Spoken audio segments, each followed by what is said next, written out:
25. I know my skin a little shiny. Just got out the tub. But yeah, I just wanted to really just get on here and just go through my process, talk about the properties and everything we got going on. Actually, just put one on the market, so kudos to myself and the team. We got the one in Jonesboro on the market. That's on the YouTube channel. We listed that for $269. Oh yeah, by the way, I just made some oxtails. I just smoked some oxtails. It took 6 hours. Got to cut down on that time. Well, not even cut down on the time, but start earlier because it's 11:30, and I can't really enjoy them. They ain't falling off the bone yet, but they're getting close. That was my first time too. They turned out pretty good. But anyway, so just put the Jonesboro property on the market. We listed it for $269. I came in on budget on that one. But technically I did come in on budget, but the way my loan set up, I ain't gonna be on budget because I think that's like $1,700 a month. So as far as the rehab, I came in on budget. But the longer the property sit, I anticipated the property taking a month and a half. It took 3 months. And it's just one of them things, man. Like, the contractor that I had working on the property, well, I wouldn't even say a contractor. He's he kind of like, project management, some of my previous deals. But like on this one, I kind of like project management, the job myself. He's a painter by trade, and so like that took him, and he did a lot of other trim work, subfloors, fix some other things outside stuff that people didn't fix properly. So he did do some other things, but that held me up probably behind a month. So I'm technically probably lost about another $1,700 just because it took him longer to paint and trim, and do all the little knick-knack stuff. So technically speaking, I'm not over, but I am over budget. But as far as my rehab, I did, I want to pat myself on the back because I did stick to the rehab. The rehab was $60K. I was trying to come in under, but like I said on the previous episode, I decided to redo the windows. But I mean, on that particular project, I did stay close to my budget. So I am proud of myself for that. So I think we'll all be all in probably around, I got it for 140. 140 plus 60, that's 200. Then this is another thing people don't talk about when they talk about selling these damn properties, especially if you're using a loan. You got to factor in how much you paid to the attorney for their fees, and on top of that, you got to factor in how much you paid your lender. And I'm not talking about the down payment, I'm talking about the origination fees. So with the origination fees, document fees, your discount points, all of that, I might be all in maybe about two. Oh yeah, and the holding costs. I might, and water bill, utility bill, I might be all in about 217, 218, and we got it listed for 269. I think I'll probably end up selling it around 263. Yeah, 263, 260. The neighborhood kind of move a little slow. It's a lot of houses on the market. I do feel like this is like the top as far as the renovations. I do think it's one of the tops that I've seen, but at the same time, like, it's a lot of houses on the market, so that, you can't really do nothing about that. It's just one of those things where somebody just got to give me a chance. They got to walk in and love the house and compare it to everything else that they've been through. So Normally, like when we do that, when we do something like that, we normally get an offer quickly. I think this probably gonna take about maybe about 2 or 3 weeks uh, to get a contract.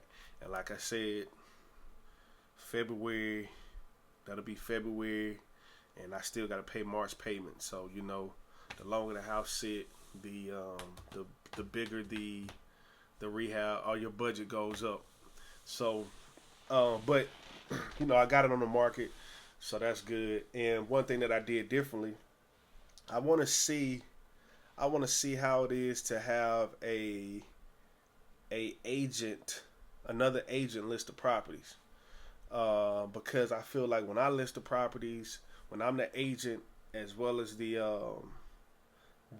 seller, I feel like people be trying to trying to get discounts and stuff like that. And it's cool because sometimes I look at my bottom line and be like, well, I got it.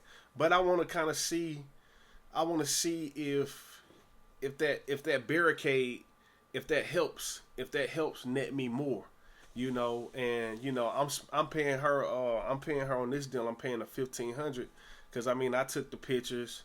I did everything, wrote the little listing, the description and all of that. So I did everything. And plus I'm an agent, I think, but on future deals, I think, I'll probably do 1% if this works out, if it works out good. So yeah, we're going to see if that kind of like stops people from thinking that they can get more, in closing costs or try to come down on the sales price and things like that. So yeah, we're gonna see if that helps me net more money. Hopefully it makes sense what I'm saying, and I kind of see it as like when you're a business owner and people know that you're a business owner, they kind of try to if you say you selling a T-shirt for $100 or say this right here, if you know me as the the person who's trying to sell the T-shirt, and I tell you it's $100, you're like, man, I do 90. I don't really want to do that. You don't go to Walmart. You don't go to Walmart and ask them for a discount on a T-shirt or anything like that. So I just kind of want to see what kind of results kind of results I get from it. But I do know this is a business where people negotiate, so we'll see. The second property, the second property that'll be done, the Atlanta property, the big house, that's on the channel as well. It's going pretty good. We did have some issues with the flooring started to come up once we turned the heat on, because they put the flooring down while the weather was really cold, and then I got the heat turned on late, and shit, as soon as that heater started coming on and the house started heating up, some of the floors started buckling. So I'm not really sure what that was about. We just blaming it on the heat. One thing that I did notice, the contractor, once the floor started coming up and I started seeing start seeing under the floor, she didn't use no underlayment. And that's flooring 101 is to use underlayment. Now, if this was a small area, a smaller house, I probably would have told her to take the whole flooring up. But you're talking about 3,000 square feet.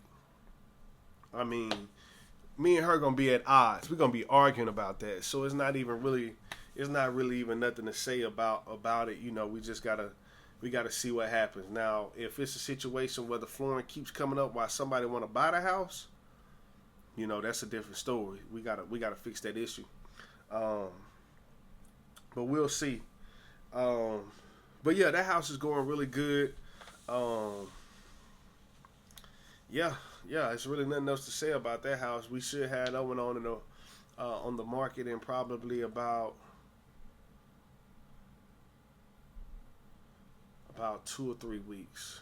I'm gonna stage it, and I'm gonna put that one on the channel. I think it's gonna be amazing. I think we're gonna get what we deserve on the property. I think we're gonna get the proper price, all that good stuff. So I'm excited about that one. I really am. And I partnered with somebody on that property a little bit different than how I normally do joint venture deals. I'm deciding to split the profits 50-50 on this deal. So yeah, we're gonna see how that goes, and this could potentially like lead to like just doing bigger and better stuff. So yeah, 2025, I'm on your ass for real. And then the Hayville property, that property's coming along. They got an addition up. We waiting on inspection. I gotta throw a roof on there before the HVAC guy will go in there and do what he got to do, and then we'll go through inspection, and then, you know, we'll keep moving forward on that one. Now, I'm going to just be transparent because that's why I'm doing this. Now, these deals are stretching me thin when the rehabs increase. When the rehab, it started with the Hateville deal. When that rehab started increasing because of, you know, the electrician run off with the money, having to pay another electrician, a tree falling, permit fees that I wasn't expecting.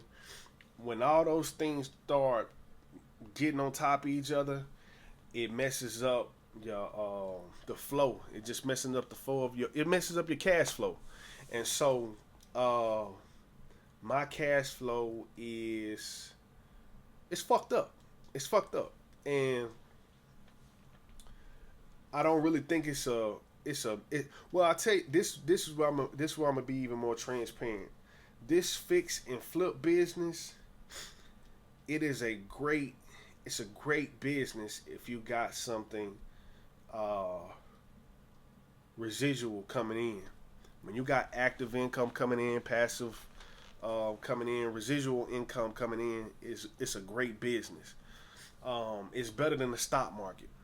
But the problem is when this is like for me right now, this is what I do on a daily basis. But the problem with that is that shit, everything is allocated towards these houses. And so, you know, my cash flow, you know, the little reserves that I have for myself is all in the houses. You know, so, you know, you talking about, and you gotta wait on those returns. You gotta wait. So, you know, hopefully by April I'll see all my returns back, but that's 2 months, you know, and maybe it might be 3 months. So, you know, it's not a downside. You just got to have something else in place. And with me being in real estate and the retail side not really booming, it kind of like, you know, kind of make you think like, dog, I got to get a job. Now I did just get my project management license. And so I could, you know, try to decide to do something with that within real estate, or I could go get a 9-to-5. But I do think it just kind of forces you to be even more creative, and come up with ideas to, you know, have to pivot and, you know, keep things rolling. So I do think I have, like, you know, been able to do that. And I think, you know, if you in a 9-to-5 situation, you kind of stop thinking, you stop being creative. So I do think I'm in a situation where, like, it's forcing me to be creative and how to come up with other ways to make income within the business that I'm great in, that I have experience in. So from that perspective, you know, I am figuring a lot of things out by myself, figuring a lot of things out about the people I work with, and just the business in general. You know, I'm learning every day. And, you know, I kind of, one thing I think, you know, just with people in general, we kind of sometimes, we always get down on ourselves, and we tend to not see the silver lining in everything. And I think that's kind of like, you know, with some of these situations, especially like, you know, when you just got so much money allocated to these properties, you kind of don't really see the upside to it, because it could be so far away. But like yesterday, I kind of was just thinking, I was like, bro, I got high class problems. You know what I'm saying? Like I'm doing big shit. It's people that trust me, and you know, all the properties are getting completed. We just waiting. It's just a waiting game. You know, so yeah, man, like I just, kind of had to just kind of calm myself down and just, like just understand, like, bro, you're doing big shit. You're doing really, really big shit. And, it's only a matter of time before it pays off. And once it pays off, and some of the people that you partner with, some of the investors you have, once they see those returns, you know, it's going to do is, become a snowball effect. So, here we are. I'm working on 3 projects at one time. Like I would have never been able to imagine doing that. That's crazy, especially like just what real estate is, at this point in time. So, I'm excited about that, and yeah, we're gonna keep going. Um, and yeah, I mean, it's so much more to talk about, with this real estate stuff. Being an entrepreneur is so much to talk about. The good days, the bad days, but um, everything is flowing, everything is doing good, um, and yeah, we're gonna keep rolling. So stay tuned. I'm gonna be dropping some more content here shortly for the Hateville property and the Atlanta property. Like I said, the Jonesboro property that's on the market. If you know anybody, feel free to reach out to myself for a request on the showing. We are offering closing costs, down payment assistance, the whole 9 yards. We ready to work. So yeah, stay tuned. I appreciate you.